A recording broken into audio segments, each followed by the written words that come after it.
Senhor, que queres que eu faça?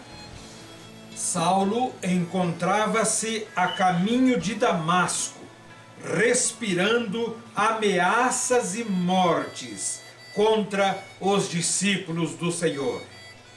Com esse intuito, dirigiu-se ao sumo sacerdote e pediu-lhe cartas para prenderem os cristãos, trazendo-os presos a Jerusalém. Já estava bem próximo da cidade de Damasco, quando de repente foi cercado por um grande resplendor de luz, luz do céu. Foi então que caiu em terra, totalmente cego, e ouviu uma voz que lhe dizia: Saulo, Saulo, por que me persegues? O valente soldado, talvez pela primeira vez na vida, entrou em grande crise. E não sabendo exatamente o que fazer, porém, sem que o soubesse, orientado pelo Espírito Santo do Senhor, fez uma oportuna indagação: Quem és, Senhor? E o Senhor lhe respondeu: Eu sou Jesus, a quem tu persegues. Duro é para ti recalcitrar contra os aguilhões. Foi então que o brilhante oficial, agora totalmente vencido, dirigiu a Jesus uma indagação: Senhor, que queres que eu faça? Inicia-se então uma nova etapa na vida do grande homem que foi Saulo de Tarso. Jesus lhe disse: levanta-te, entra na cidade, e lá te será dito o que te convém fazer. Saulo se levantou imediatamente, ainda totalmente cego, e foi conduzido pela mão até chegar ao seu destino, a cidade de Damasco. Porém, o seu objetivo foi totalmente mudado para melhor, mudado pelo Senhor. Na cidade de Damasco, já o aguardava um discípulo chamado Ananias. Orientado pelo Senhor, ainda em sua residência e relutando um pouquinho, dirigiu-se à casa de Judas, finalmente, onde encontrou Saulo, orando ao Senhor. Inicialmente, um tanto duvidoso e temeroso até, porque conhecia por informações a vida de Saulo de Tarso, mas ele acabou aquecendo com o argumento divino de que Saulo era um vaso escolhido para si.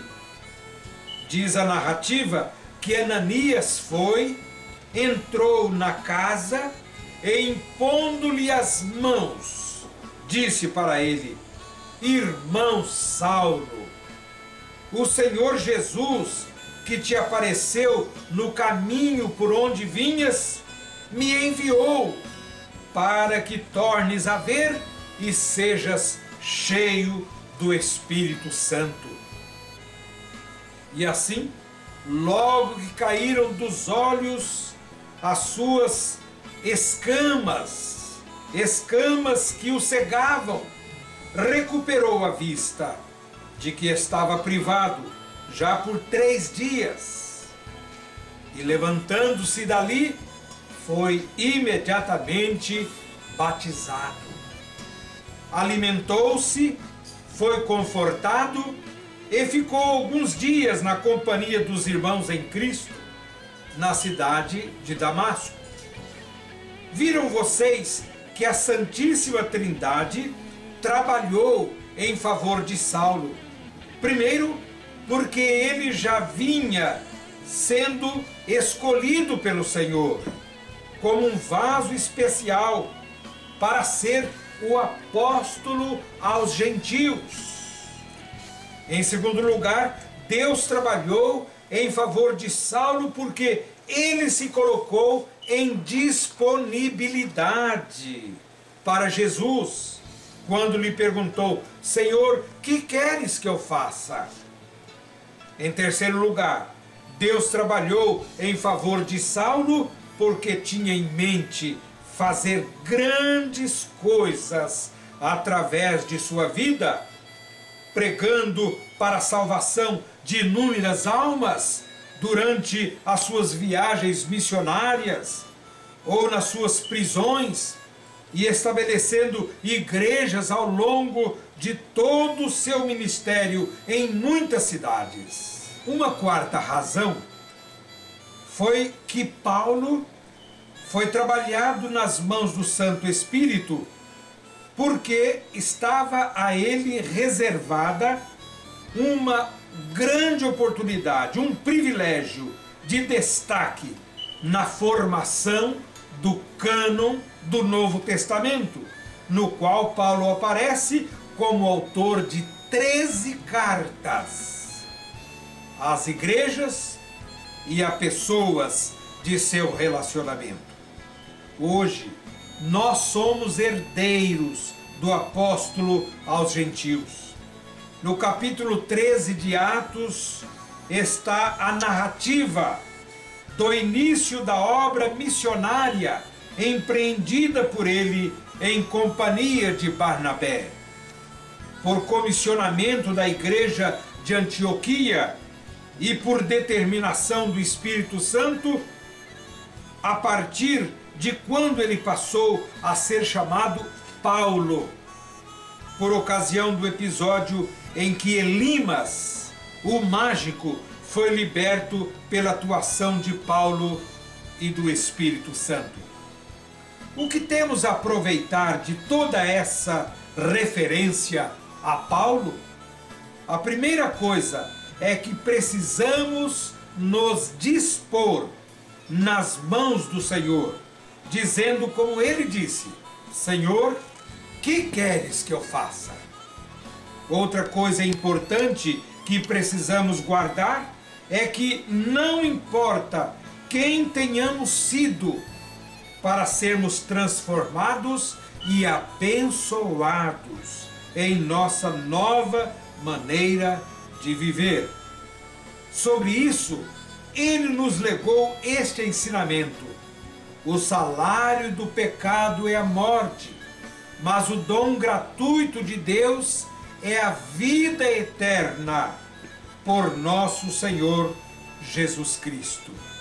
Finalmente, queremos destacar a realidade de que todas as pessoas salvas por Jesus Cristo passam a servi-lo, como fez o apóstolo Paulo, que deixou a sua função de autoridade romana, deixou tudo unicamente para servir ao Senhor Jesus, a quem anteriormente perseguia, e agora, de coração integral, estava servindo com uma legítima consciência de um novo cidadão do reino dos céus.